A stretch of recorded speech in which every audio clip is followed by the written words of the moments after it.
Hi everyone, welcome back to another video from Wake&Tech. Today I'll be guiding you through how to overlay in CapCut. First of all, launch open the CapCut app on your mobile device. From the home page of CapCut, tap on New Project at the top of the screen.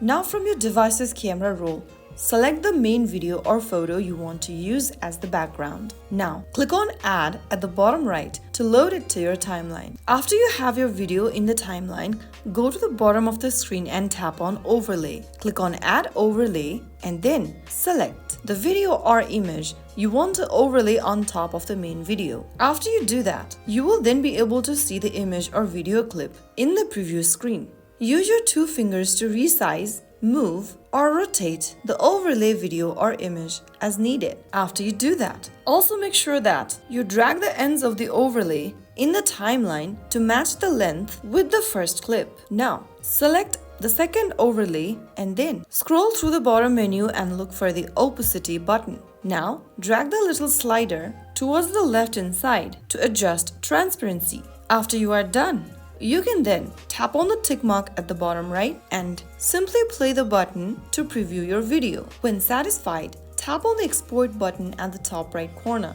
and choose your desired resolution and export the video. And that's it. That's how you easily overlay videos and images in CapCut. Don't forget to like and subscribe for more easy editing tips. I'll see you in the next video. Thank you for watching.